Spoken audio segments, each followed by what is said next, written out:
Hello mga kalaki, ayan, magbibigay ako ng paalala sa inyo tungkol sa pagdadrive.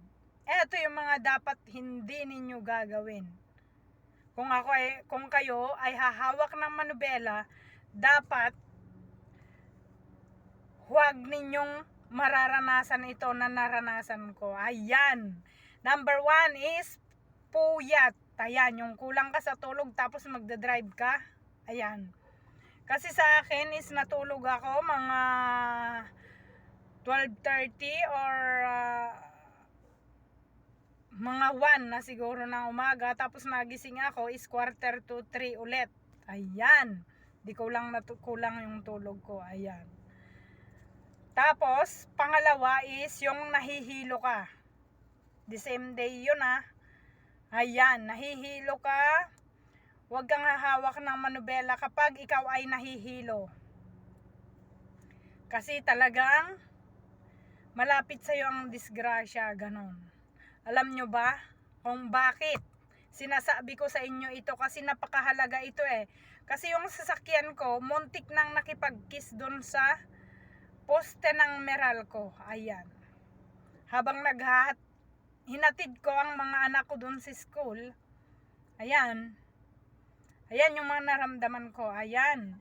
Hilo, kulang sa tulog, sumasakit yung sikmura. Ayan, pangatlo na yan, sumasakit yung sikmura ko. Ayan, talagang sumasakit.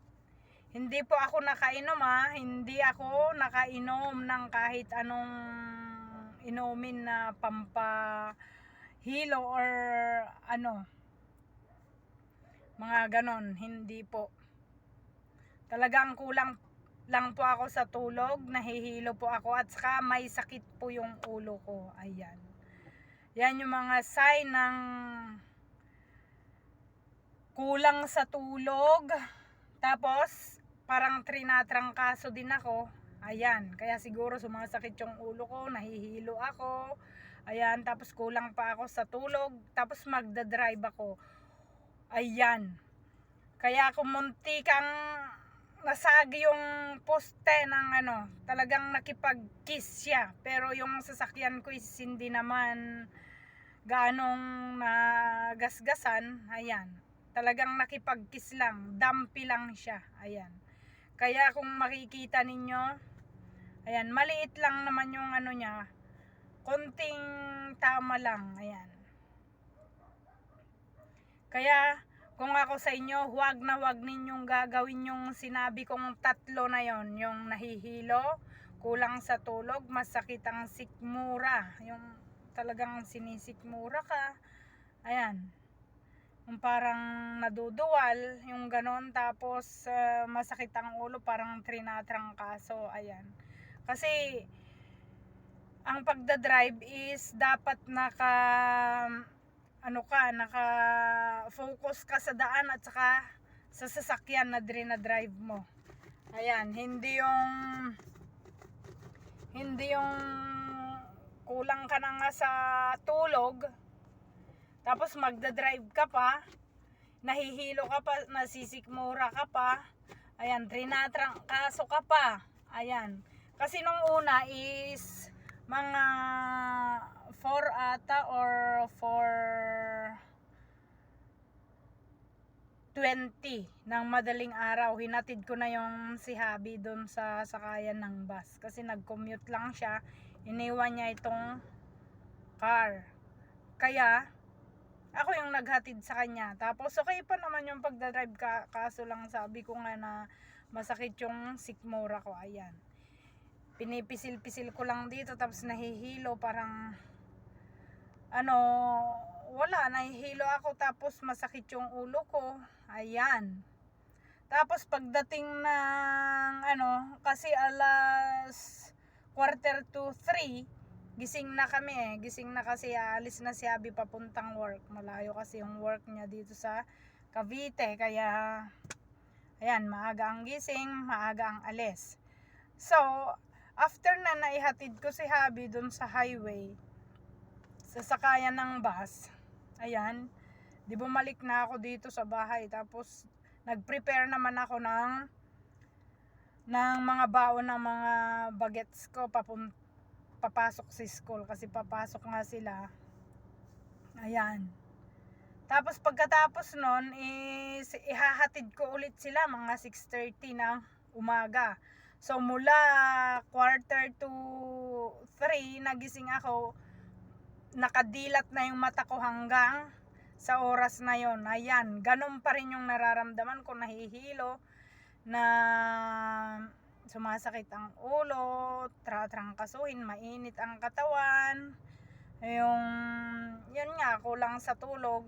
Kaya ako ang naghatid kasi wala namang maghahatid na iba.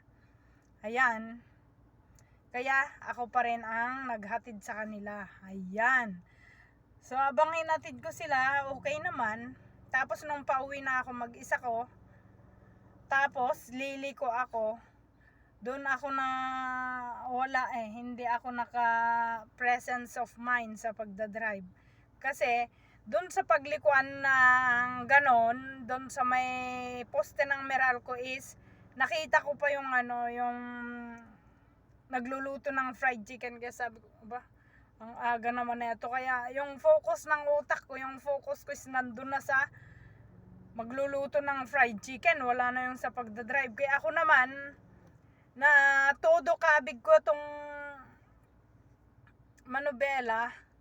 Ayan, kamuntikan na ngang nasagi, buti nga kamo yung kasalubong ko, mabait naman siya. Sabi niya sa akin, stop. Nakita ko, kahit hindi ko narinig kasi naka-close nga yung mga windows. Pati sa kanya, naka-close din. Stop! Sabi niya, ala bakit? Sabi ko, bababa sana ako dito sa car, kaso lang, sabi niya, ganun mo yung manubela mo. Yan, sininyasan akong ganon. E di ginawa ko naman yung sininyas sa akin. Ayan. Tapos pagka ganon ko ng manubela nga, kasi tinitignan niya ako, tapos di i-reverse mo, sabi niya, i-backward mo siya, backward. Yan, di binackward ko ulit tong sasakyan. Ayan, tapos go, sabi niya, okay na, go. Ginaw ko na. Imbes na bababa ako kasi nabigla na ako parang nagulat na ako, parang nagising na ako sa parang wala lang. Ayun ang nangyari. Ayan, titignan natin mamaya yung itsura ng aking car dito sa side, sa sa passenger side yun nangyari, kasi liliko nga ako dito yung daan, kaya nandito yung poste sa right side ko. Ayan, so titignan natin mamaya ang ang nangyari dito, pero hindi talagang hindi mo naman mahalata na may gasgas siya, konting konting scratch. Ayan, kaya wag ninyong gagawin yung nahihilo kayo, kulang sa tulog, masakit sa sikmura, yung parang tratrangkasuhin. Wag na wag po kayong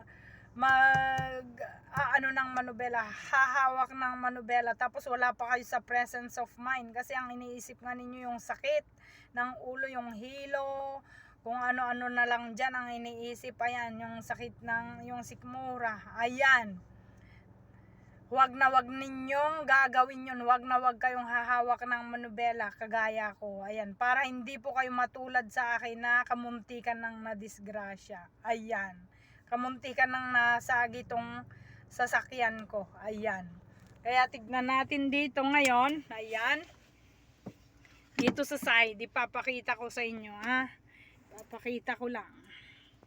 Nandito, ayan, may kasama pa akong dog.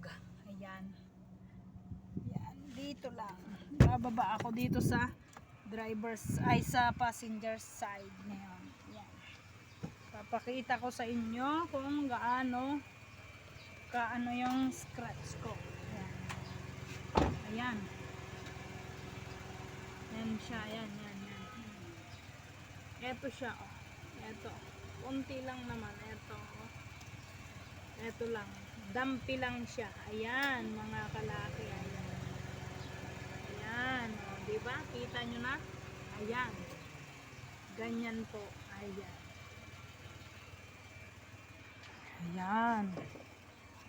So, hanggang dito na lang ang aking pagsasabi sa'yo ng paalala. Ayan.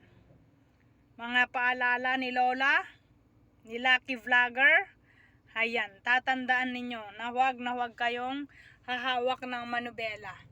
Pag kayo ay ganon ang nararamdaman, nahihilo, masakit ang sikmura, yung sinisikmura, yung trinatrangkaso ang pakiramdam, at saka yung masakit ang ulo. Ayan, 4 yun eh. Masakit ang sikmura, kulang sa tulog, ayan, nahihilo, at saka masama yung pakiramdam, masakit ang ulo, ayan, yung parang tratrangkasuhin. So sana may natutunan naman kayo. Bye bye, see you on my next video.